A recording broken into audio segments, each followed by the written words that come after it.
I realized I haven't looked up for a very long time. Okay. Couple of pieces of setup. Number one, it is exceedingly clear that many parts of this debate will be symmetric for the reasons that business models, either through franchisee model or through the branch system, will have similar profit motives incentive, will have like company name will still be the same, the kinds of like menu or the regional like actions are still going to be the same, the profit sharing, broadly speaking, will still to some degree be shared with parent company or the franchisee model to begin with. We really don't think this is the real debate. Our case line is simple. Given that franchisee model has become so successful, it has become the default model or way that business people do business and think about starting up businesses to begin with. Given that this is the default way of thinking about starting a business, we think that the kind of spread or the kind of saturation of the market with so many Subways and so many Zeus coffees coming up, we think that saturates the market and creates anti-competitive behavior in ways that are very bad for businesses to begin with. Secondly, we regret franchisee model because it reduces the choices for business owners to create the kind of like organic change or the kind of like business models that they truly want to get for the reasons that we think that alternative really doesn't exist. And if let's say we want to compete with Zeus Coffee, for example, we need another stronger brand, and likely the other stronger brand is going to be Starbucks, for example. And therefore, as a result, there is a real lack of option as to what a business owner can do, and as a result, we regret this particular franchise model. What we would prefer is a couple of things. I know the info slide says that we would prefer a branch model, but that actually isn't in the motion. So actually, what we would prefer is anything else in the world. So like, we think that that's important to defend altogether. So a couple of things that I want to highlight. The first is, why would we think that this is why would this create more a competitive business environment? The secondly is, why is this anti-competitive? And last one is what we would prefer. So firstly, why would we think that this will create a more competitive business environment? First, an explanation of the difference between a franchise model and a branch model, and I guess any other business model out there. Firstly, under a franchisee model, multiple different parties believe that they want to start McDonald's can start by paying up upfront costs, like operational costs, like a licensing model, for example, and therefore they can start a McDonald's. So what happens when this becomes the default is that multiple people seeing that there's a market gap in like their local mom and pop shop or like your KK Mart there nearby can start a McDonald's for the reasons that they have capital to begin with. We think that's a bad thing, and we think that the saturation of that particular thing is much worse.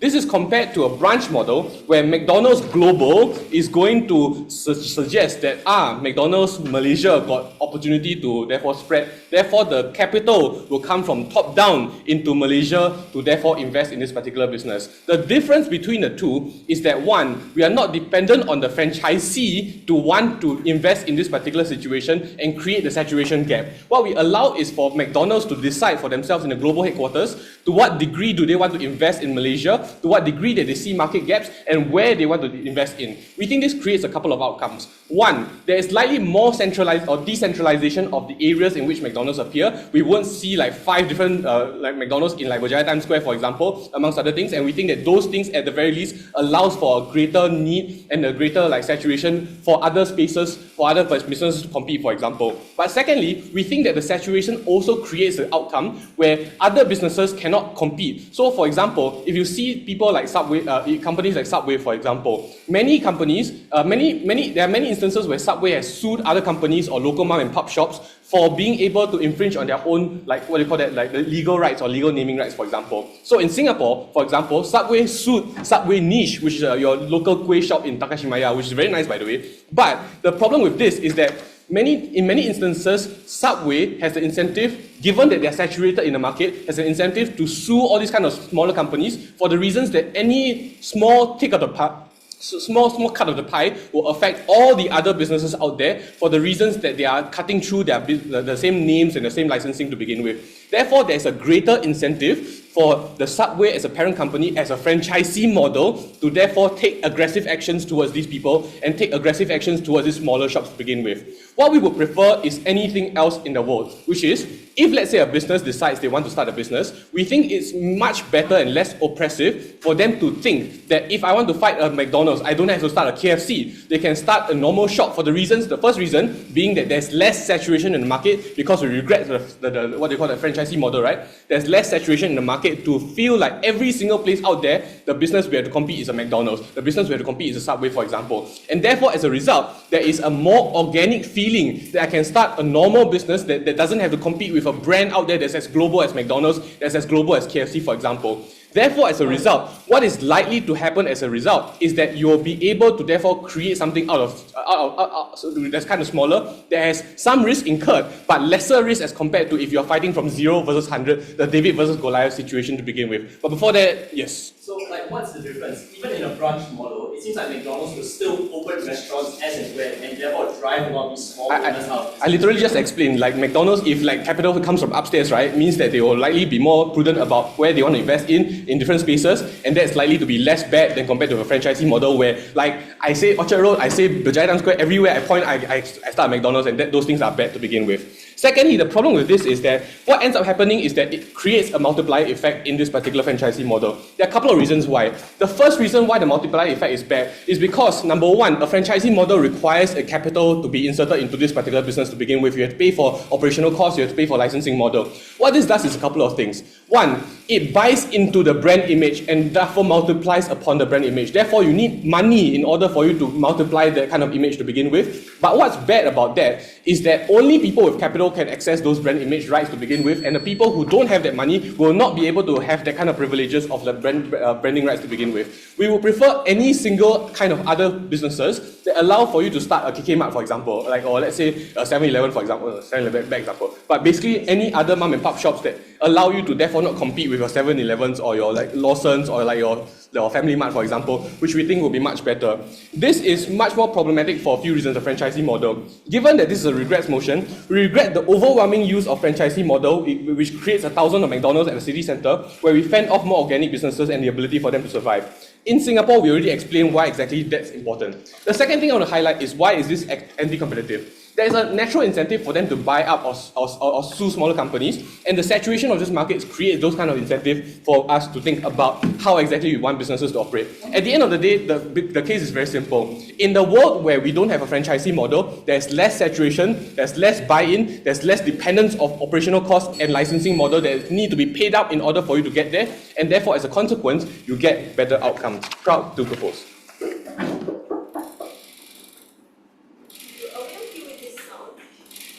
Yeah, there's no choice, right? Can you turn it off? Yeah. You want to turn off aircon? No. It's a laptop. I think if it's abundance, if it's hot later, you can just switch the laptop. Okay. I kind of tuned it out actually.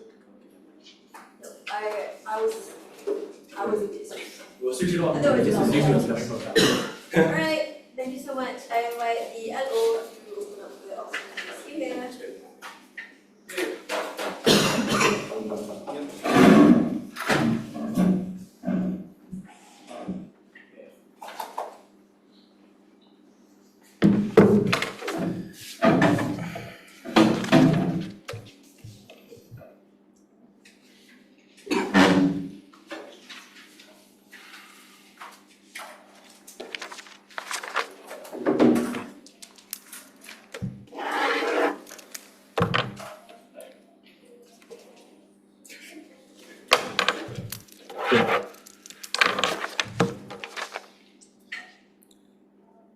McDonald's biggest product is not hamburgers, it's land, because they sell their own franchising ability, they sell their own brand, and they allow other individuals to opt into the brand. We much prefer this model of McDonald's to a parasitic, expansionist model of a company that attempts to expand in as many neighborhoods as possible in order to drive local businesses out of business and attempt to monopolize market shares for themselves. Firstly, on the counterfactual, why is the branch model likely to be the counterfactual? Yao Kun tries to fiat that, we prefer anything else, but there's no likelihood analysis as to why anything else would likely be the counterfactual. We're going to give you a bunch of reasons why branches and these big companies want to expand in terms of branch expansionism. The setup here is simple. Most of these firms are owned by private equity, and this is incredibly important. This looks like Toys R Us. It looks like the majority of other businesses. Why does private equity, therefore, want to drive expansion in this particular way? Firstly, because of the dream of infinite expansion. Opening new branches is an incredibly easy way for you to get income and revenue. But secondarily, and more importantly, tendency, it's easy for you to disguise and justify existing losses. Your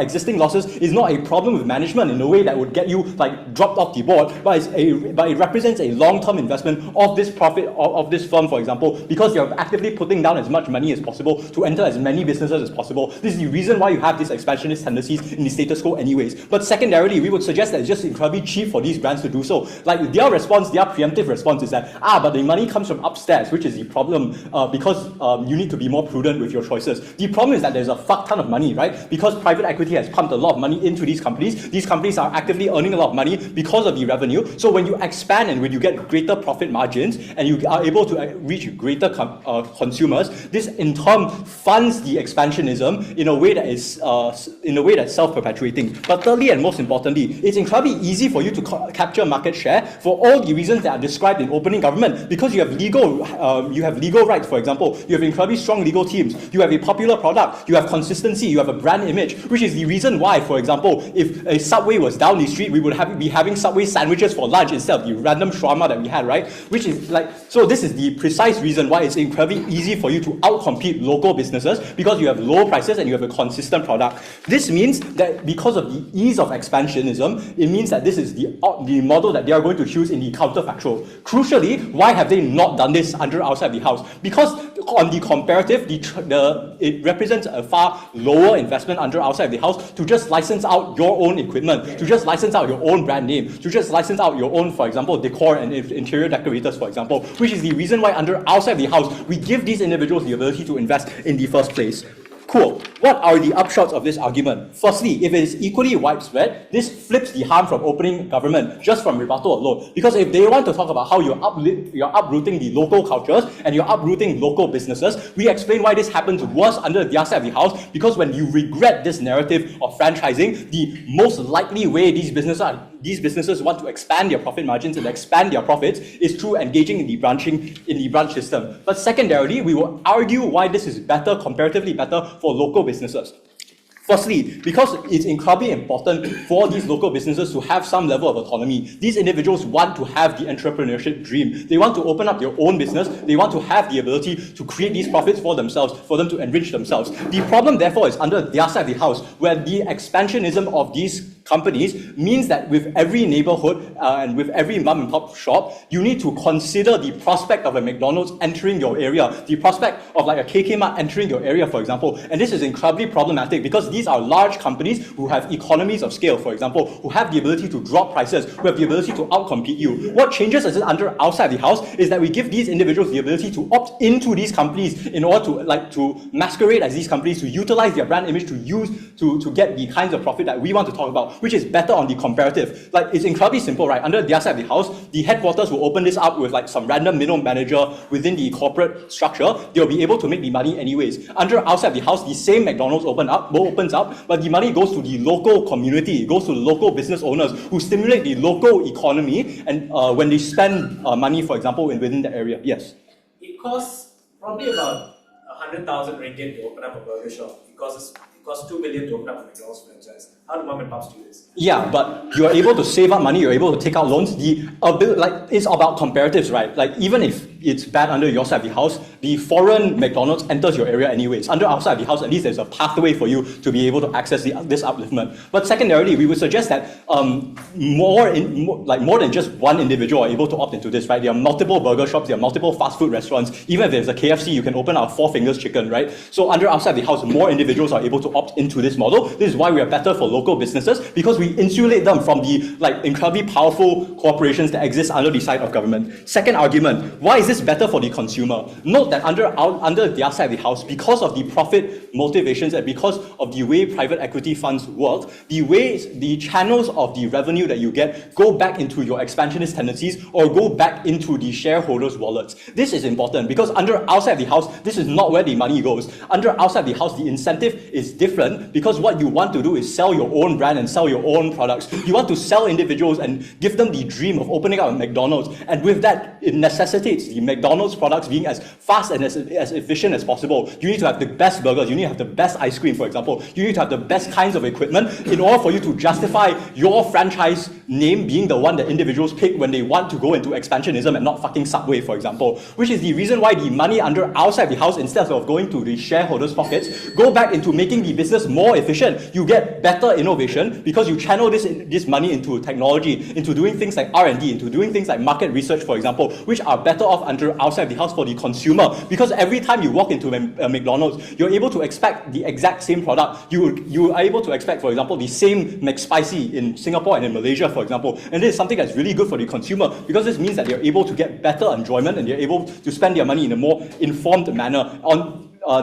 like when compared to the comparative. How do you weigh these arguments? Firstly, on the paradigm and on which side is better for the local businesses, it's clearly ours because we already explained why more individuals are able to opt into this as opposed to having to compete with a foreign force. But secondarily, we have a massive win on consumers. This is the largest market and this is the largest impact on scale because so many individuals engage within these franchises and engage within these large corporations on a daily basis. You want to ensure that these individuals are able to spend their money in good ways and not, for example, when you have large branch companies who are able to do market research, who are likely to be able to do things like price gauge, for example, in certain climates, or where they're able to do incredibly unhealthy things for the local community.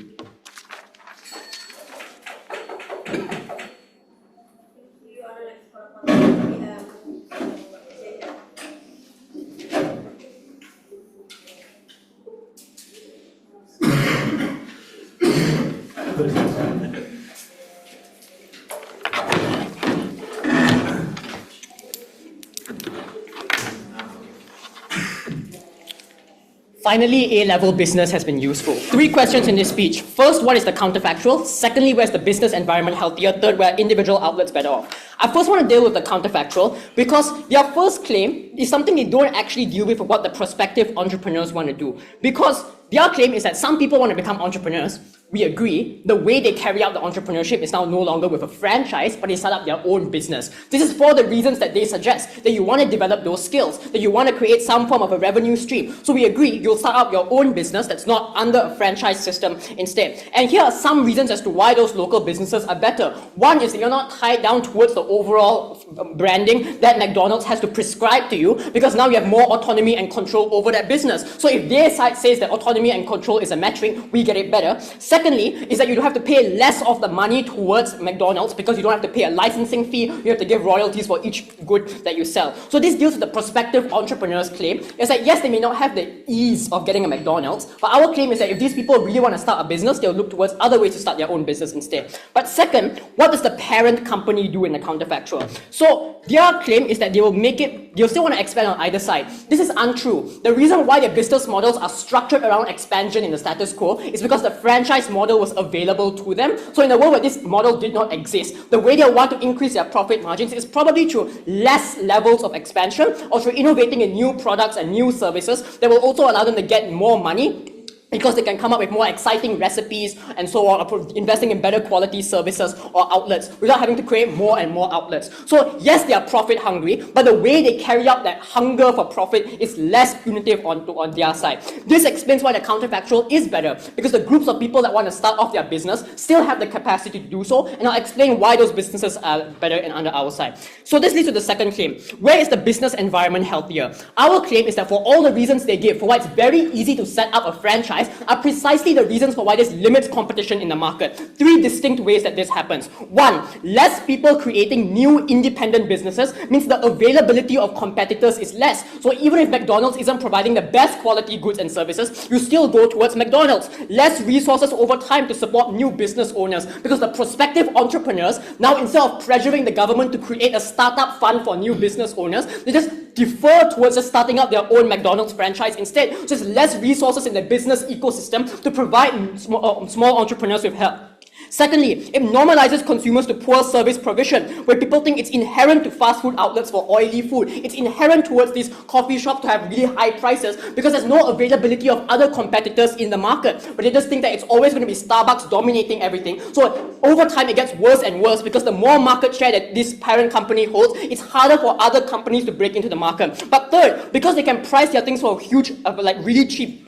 So when Mishwe has 2 ringgit ice cream, you can't compete as an individual business owner. This may be good for the consumer, but it's terrible in the long run for the business environment because you get less competition from other startups because the startup has a higher initial startup cost. They cannot price the ice cream as low as the initial company, as these big companies. So which means it's very difficult for these smaller startups to compete over time. What this means is that other competitors do not get through. Maybe yes, we will have like Zeus coffee in the status quo. The problem with this is Zeus was a 1 in a million type of thing, where they only benefit from very innovative models used during the COVID-19 when they could have ordering. But on our side, you would just have way more Zeus coffees because they never had to compete against all the other big franchise companies right now. They are run really badly, but because of the chokehold they have on the market share, they're still able to carry out their operations. But the second independent claim I want to push under this is that this actually hurts the business environment in unprecedented ways. Why? Franchise owners get screwed over for factors that are completely out of their control. For example, individual McDonald's franchise owners across Malaysia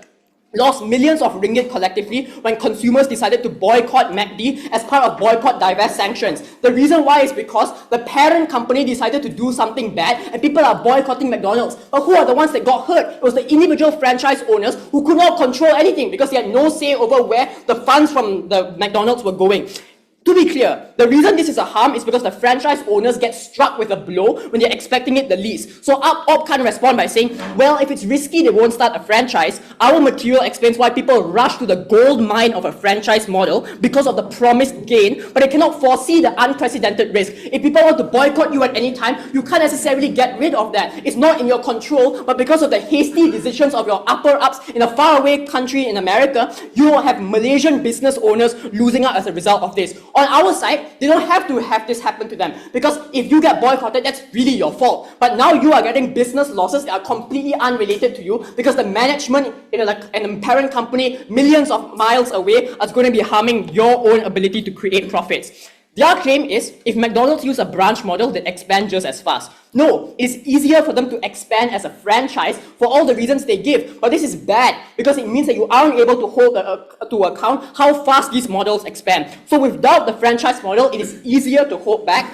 And yes, if they still open up parent companies, we'll explain why it's easier to hold these branch outlets accountable on our side. So the third claim is, why are individual outlets better off? So aside from the harm to the overall business environment, the franchise model has meant that individual outlets can be run badly. Why? Because any random fuller can just apply for a license and then have the license to start up his own business. And sometimes these businesses can be run very badly. They have poor sanitation, they have poor pricing and services.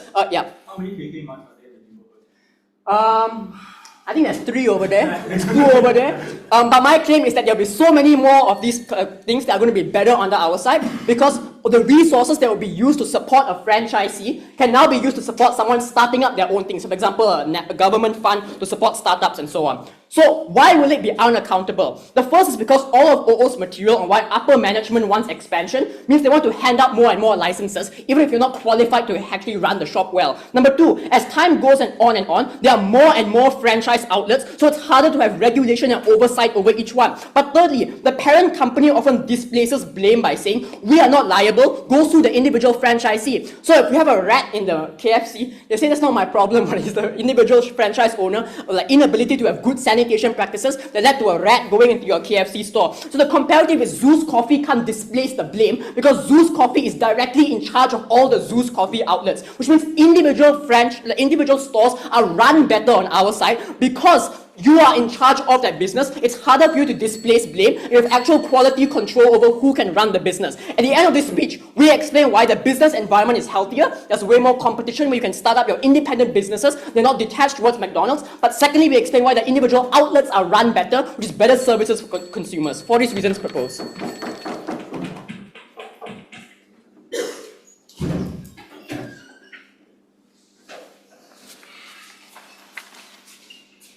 Hi, me. Yellow and red.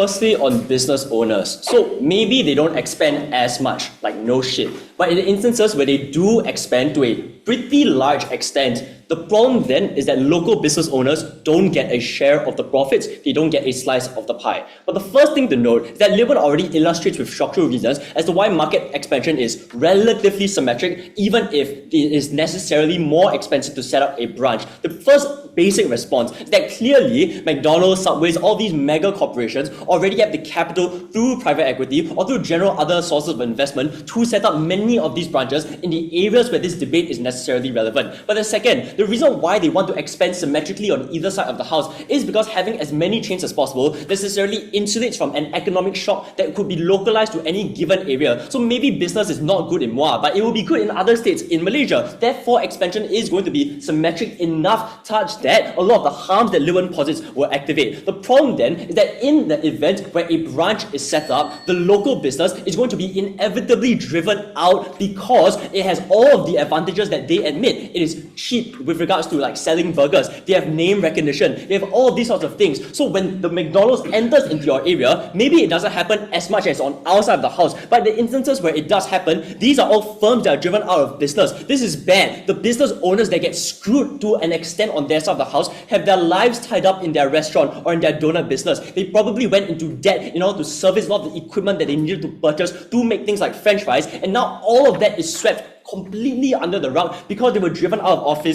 driven out of business by the branch. They say local businesses can generally succeed, but this is unclear, right? It's fundamentally always uncertain within F&B, for instance, whether you will or won't succeed. And notice here, the problem is that when McDonald's enters into your town, McDonald's will drive you out of business because they're more popular, because they can do things like undercut via price setting. On weighing, this harm alone is important because on scale, even if it doesn't happen to everyone, even if some local mom and pops can survive in the best case form that they want to talk about, the ones that die are the ones that get screwed over and they honestly become destitute, like the community itself gone fucked because the business owners can't actually afford what they need to do in order to keep a business. This matters more because even if everyone is kind of meh on our side of the house, at least we avoid the worst case scenario that matters because it happens to a large extent to very vulnerable people. Our counterfactual that Lewin illustrates was that McDonald's allows you to have a piece of the pie. You get a guaranteed line of profit. Maybe you have to sacrifice some profits. Maybe it might be less than the best case, but at least it's guaranteed because you can do things like have the name branding that comes with being a Subway. You can have the purchasing of equipment and the factors of production at a massive discount because they can provide buns to you for cheap because McDonald's needs to buy a lot of buns for their thousands of chains. All this suggests that in some of the best case of op bench, we actually get more profits even if you have to give some of it away in licensing. But it never mattered whether it was more or less in the long run. What mattered was that you can definitely make money under a franchise model for the average owner that was able to buy a license from McDonald's or Subway. You were definitely able to make money, and this was crucial because of the fundamental instability associated with working within this industry to begin with. You could lose your business at any day, at any point in time, because even other branches from many other stores, all the KFC, the Burger King, the McDonald's, could always enter into your market and screw you over, but at least on our side, you have the guarantee of security that came with being under a franchise yourself that was important. It helped insulate the risk for thousands of communities, and that security mattered because that was when owners could get paid. That's when employees could get paid when they were hired by these local business owners. They say in response, franchising hurts local owners. And the only example they have is that McDonald's got boycotted. And so when McDonald's got boycotted, then the Burger King and the KFC won. So the owners of Burger King and KFCs won out in the end, and those employees also won out in the end. But notice, this also ignores the millions of dollars more that these franchisees made from the positive publicity associated with their parent company. Think about the deals that McDonald's has with things like the Avengers, with Hello Kitty, etc., etc. You can buy the shiny new toy in the Happy Meal. This all resulted in greater revenues and therefore profits for these local business owners in question. At the end of this clash, you should believe that maybe we win sometimes, maybe we don't, but for the ones that lose on their side of the house, they get irrevocably screwed. I do not care about competition. I don't care that consumers can get slightly different burgers, right? The point then is that these are the individuals that matter the most in this debate where we have the clearest win. Secondly, on consumers and competition, they suggest that small startups can make it more easily on their side of the house. But firstly, I don't know why we should prioritize these small startups as considered to by OG. These are often small startups that demand higher prices from consumers. I don't know why that's a good thing. And maybe they offer a slightly different product, but I have no clue why this is necessarily valuable. Maybe in their best case, you can get slightly different burger, slightly different coffee drink, but that doesn't matter insofar as it made this so that lots of people didn't get the advantages that Lin talks about. Lin firstly talks about prices, and trivially, for most people,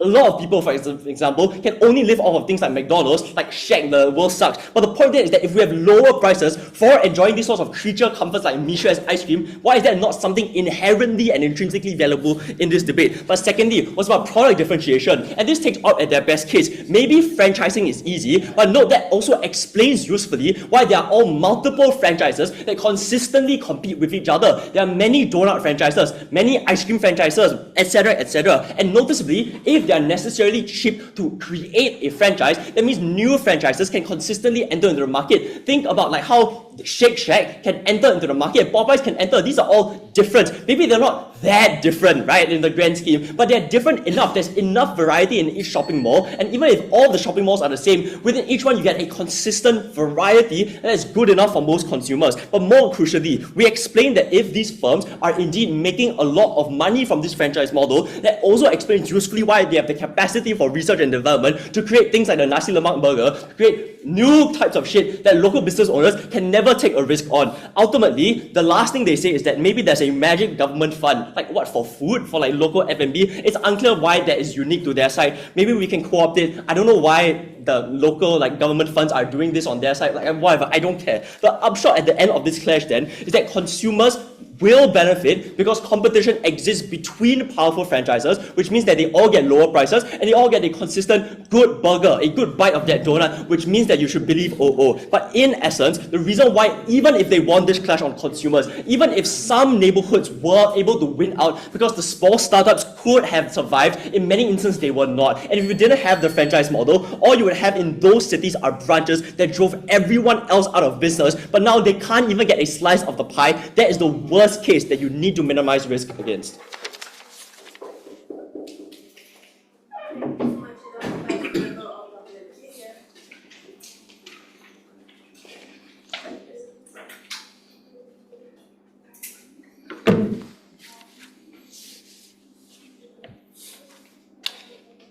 Wow, that's the calculator.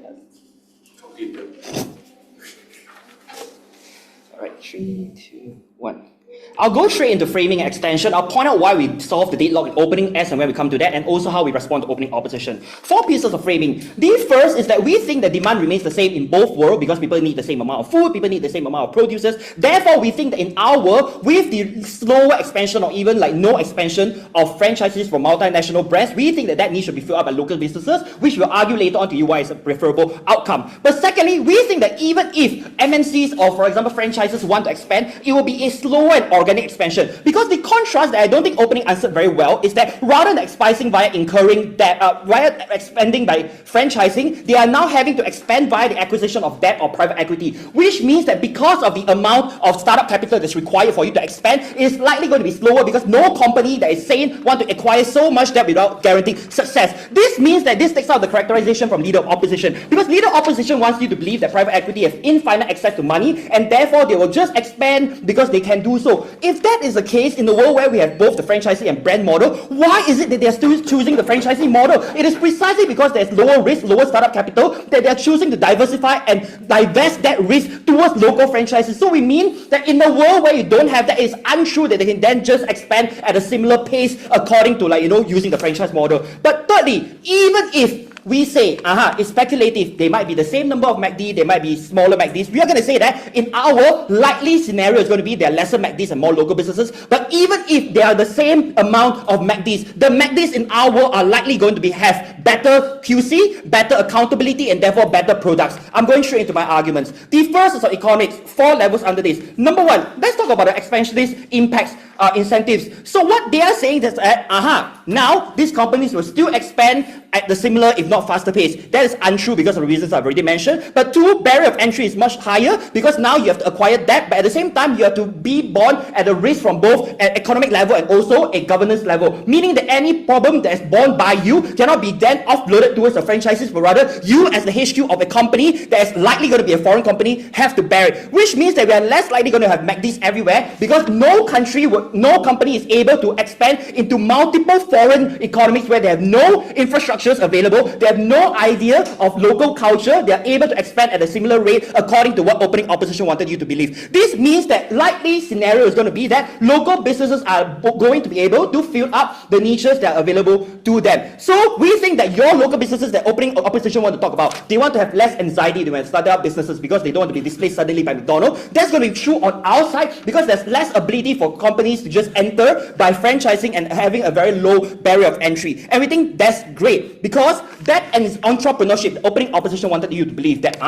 if they cannot build new businesses, we can also have entrepreneurship by being a manager of a MACD. My God, how much can you learn from being a manager of a MACD rather than starting your own businesses where you have to build your own corporate image, where you have to start your own brand, where you have to worry about your own supply chain. So even if that is the value the opening opposition wanted you to believe, to have cultivate better entrepreneurship in developing countries, it is much better to cultivate your own local business without worry of displacement by MNCs. The second is on circulation of funds, and this answers the question the opening opposition wanted you to believe. Why is it that it is cheaper to buy a MACD? Well, because they have the financial largesse to artificially lower their prices to drive out local competition, only to later raise their prices to be the same, if not higher, than your local businesses. This is a done and tested way of what Grab, Starbucks, everyone has been doing, and we think that is far worse on your side because eventually there is no way to eliminate them once the monopoly has been established. Everything is better on our side because you don't have to pay continuous royalty fees towards those countries, which means that any amount of money, even if at a slight premium, is going to be circulated within the country. This leads to better cultivation of local economy. For example, like Japan, which has been notorious for franchises to survive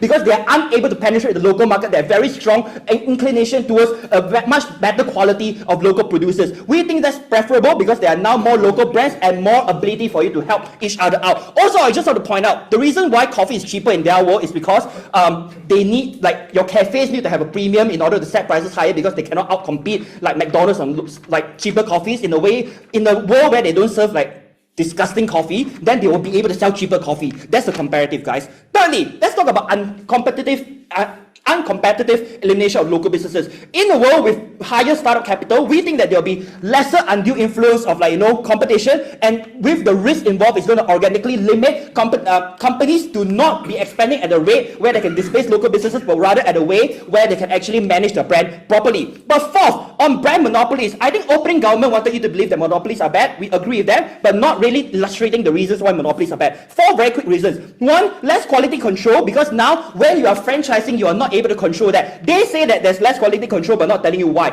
I'm going to say that. For example, McD's in US are notorious for the ice cream machines breaking down, and it's actually very cheap for you to fix them. But because McDonald's forces you to only go to one service provider to fix that machine, a lot of franchises are unable to fix their their ice cream machine, and therefore that is a problem that you have. In a world where you don't have franchises, they can go to any of your uncles at the roadside. They can, okay, maybe not roadside, any of the uncles in your local economy, they can fix the ice cream machine and therefore have better quality. 2, there's more incentive to change because you're more susceptible to local demands and governance. 3, there is more job security because opening governments talk about Starbucks, but in our world, if they really did something wrong, they deserve to be boycotted. But we don't want a scenario where these companies can just fuck off and leave the country and therefore carry all the jobs with them. At the same time, you also have people working there that are not susceptible, that are not aware that McDonald's Israel did something wrong and therefore they are suffering the brunt of it. But 4, there's also better environmental protection and sustainability because these foreign companies doesn't care about your local environment and sustainability policies. The people who are forming your own businesses do, and they are impacted, therefore they care. Second argument then, on corporate management. I think opening government talk about that briefly, but we're going to talk about this.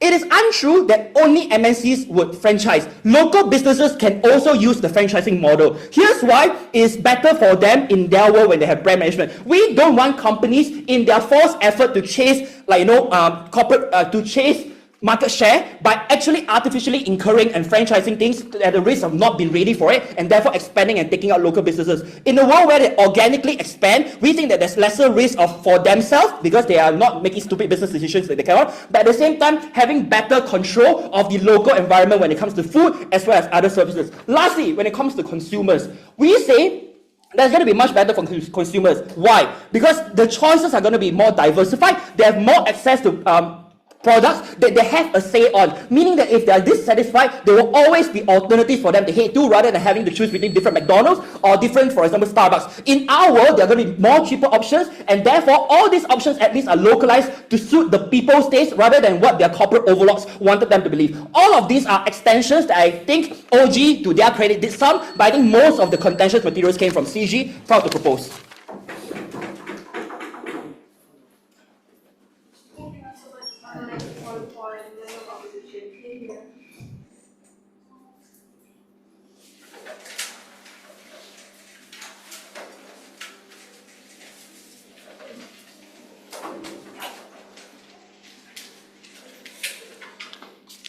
Sorry, David, you're not in. Yes.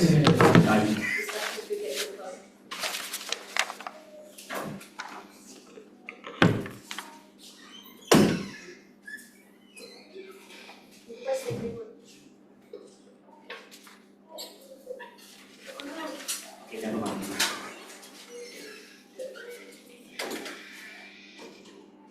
Okay, thank you.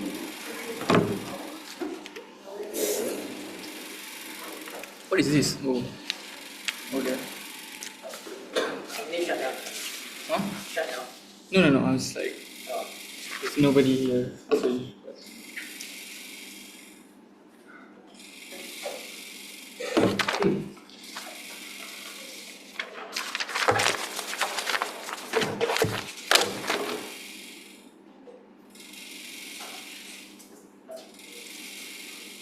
unfortunately, we are at the age of MNC domination. MACD, whether it's a branch or whether it's a franchise, will still own the majority of the market share because of the branding, because of history, because of all these reasons. This is symmetrical because they had a head start. OO pointed this out, but tried to argue how mom and pop shops would be successful.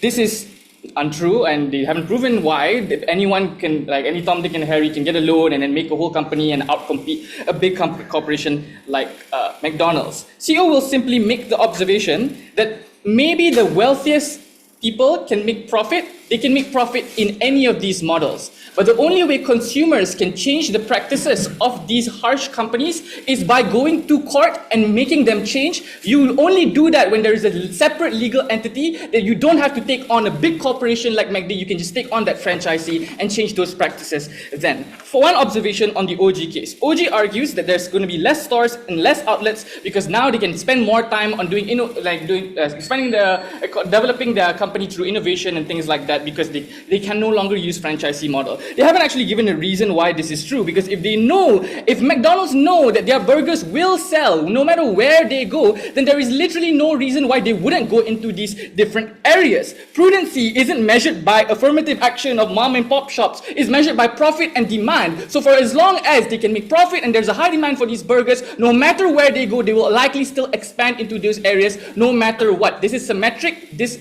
is the problem in opening half that was never dealt with. I'm not going to deal with that. Extension then on how these big corporations evade legal accountability, and this is the only way we can actually change the harsh practices of these corporations. The creation of more and more wealth may be great to fill the coffers of the rich, but the debate is about the more meaningful change when the problems do arise. Things like when the food is spoiled, when vegetables are old, when there is a rat inside the McDonald's, that can only change when you can sue them and you don't have to get the backing of McDonald's as a big branch. Let's analyze this really slowly. The branch model that OG and CG tends to defend is that there is a single legal entity. That means whenever issues arise, the whole company will come to defend it, and this is going to stifle justice. Why is this likely? The first reason for this is because they want to save face every single time, right? Reputational hazard to having a rat inside one of these branch companies means that there will be an imposition of the people on the top to send their best legal experts to defend those cases. But secondly, they don't want these decisions to stick, because if those decisions stick, then they can't do the bad practices anymore all across the world. Therefore, they will always come to the aid of this small branch company, store, because they don't want those decisions to stick all across the world, because this will set a precedent. The outcome here is they will countersue, they will do slap suits, they will drag this case into litigation and have a motion to stay. Every step of the legal process, they will, no, have a seat.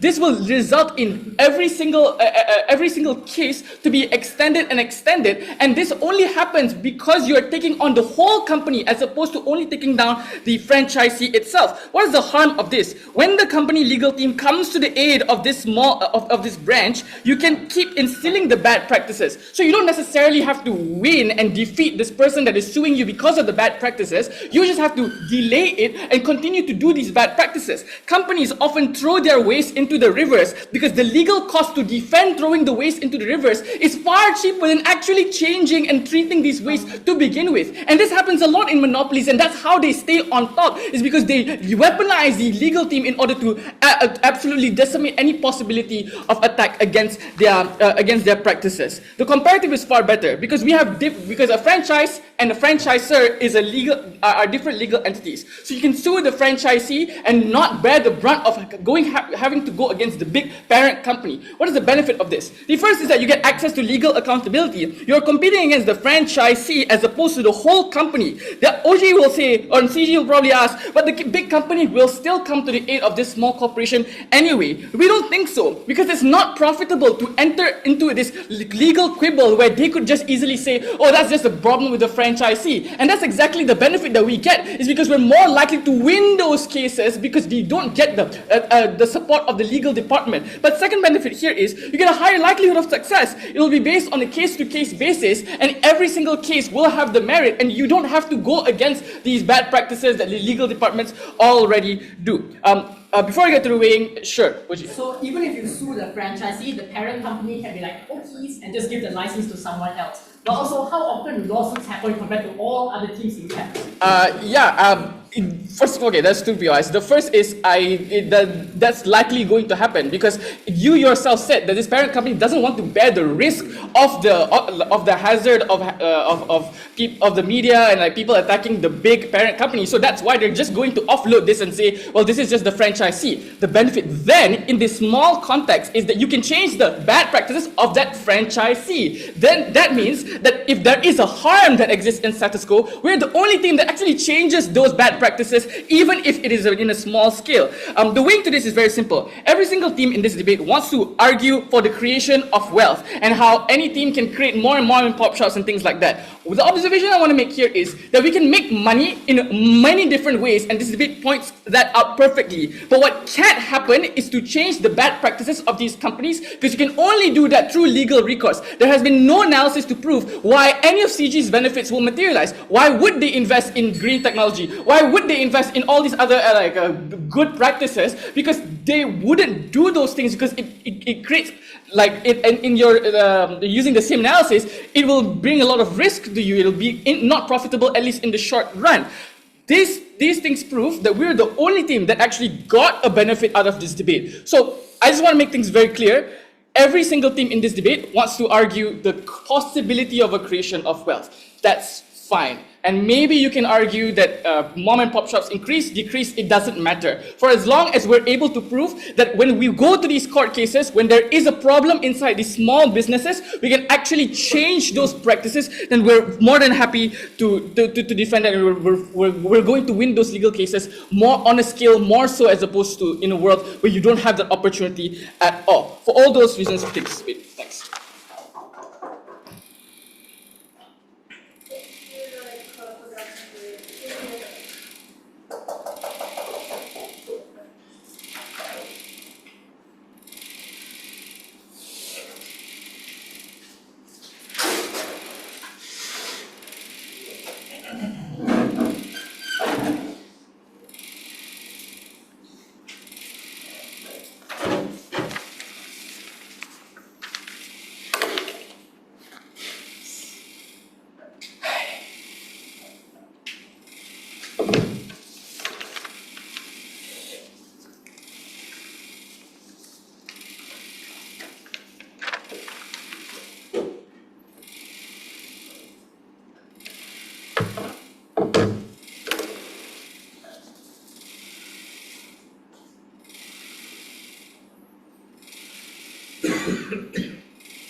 Okay, I'm going to do a couple of things in my speech. The first is I'm going to talk about what the actual comparative is in the debate, because I think opening opposition gives a slightly misleading or incorrect comparative in this debate.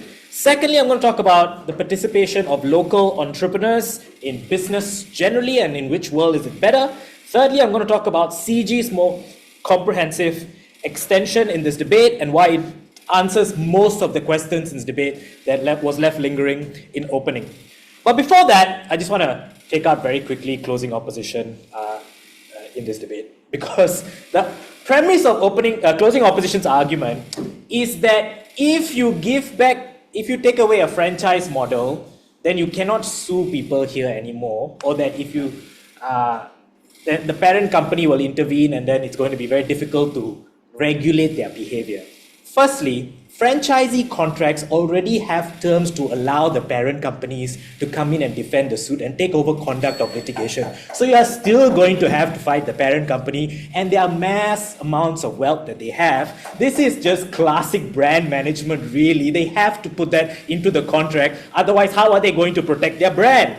Secondly, even if it shifts to a branch model, every MNC that sets up company in a particular country has to set up a company in that country as well to operate the business. So you can still sue that company to regain your damages or to regulate their behavior. There is no inaccessibility involved here. So actually, closing opposition's extensions debate, 10 points for creativity, but very bizarre, actually cannot stand. So let's move on to the other stuff. So, comparatives. Now, opening opposition's comparative in this debate, really what they're trying to say is that if we don't have the franchise model, it will necessarily be a branch model. Here's why that's not true, right? Companies use and deploy the franchise model only because they have no money to expand on their own. So that's why they take up the franchise model. If they could expand on their own, they would already have branches like the banks do in Malaysia. Those are all branches. Right? The other reason why they can't expand on their own is because it means that either they have to take loans, meaning they have to take on debt, or they have to give up equity in their companies to gain capital injection, which they don't want to do. And McDonald's does not want to do that, right? And the other reason, and to do with CEO's response a little bit here, is that it's harder to exit when you have a branch system sometimes from a country, right? And it's easier to exit when it's just a franchise model. So for example, it was very easy for McDonald's to exit from Russia when the Russia-Ukraine war broke out because they were operating that franchise model as opposed to a branch model. So these are all the risk assessments they have to take into consideration, and it's not all just about demand as closing opposition wants you to believe. So it is not a comparative here that is between franchising and branching. But even if it was the case, and this is where closing government comes in with a more comprehensive answer to this debate, even if it was replaced with the branching model, we argue that the quality of product is far better on our side, the quality of service is far better on our side, because the accountability measures are also far better, right? And I think because what happens here is that instead of McDonald's in Malaysia being operated by some random Saudi Arabian company called Gerbang Alaf Sdn Bhd, it's operated by McDonald's as a parent company and along with the private equity firms that are funding it, which means that the shareholders that are involved in management are of far higher accountability and far higher integrity, which means the type of products and the top-down approach is a lot more safer and a lot better, right? Next, let's talk about participation of local business owners. So there is a lot to be made out from opening opposition about how people can now participate in business because it is open to them to be a McDonald's owner. Let's get a couple of things straight. Firstly, a lot of these franchises are not localized franchises. The license is granted to national franchise owners. So for example, Starbucks and 7-Eleven in Malaysia is owned by Vincent Tan and through Berjaya Corporation. Meaning, I don't know how you and your mother and father are going to compete with Vincent Tan to buy over all these companies or invest in 7-Eleven or Starbucks as a national licensing project. McDonald's is also nationally licensed to a Saudi Arabia company operating in Malaysia but owned by Saudi Arabian fellas. Again, I don't know how you're going to compete with billions of dollars in capital that they have. So a lot of times, no, entrepreneurs cannot access these businesses, and they also cannot start up a burger shop to compete with the McDonald's, the 5 McDonald's that's next to them, right?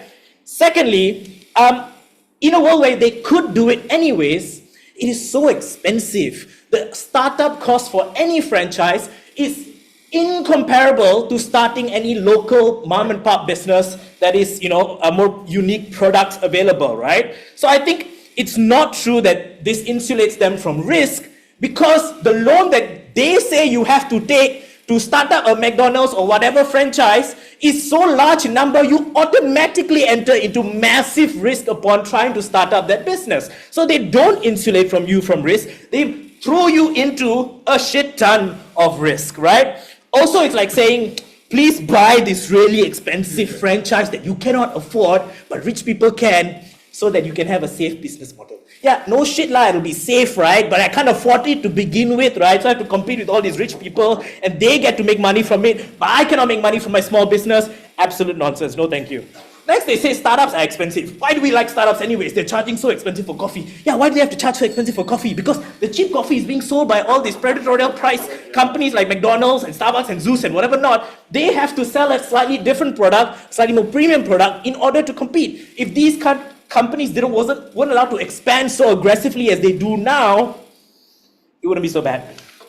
So, now, closing government, I think, answers this debate very strategically. Because a couple of things we tell you that's quite important. Number one, you're more likely to have circulation of funds locally when you have room that's created for local businesses to operate, right? We don't claim that it's all going to be branches or there's going to be no branches at all.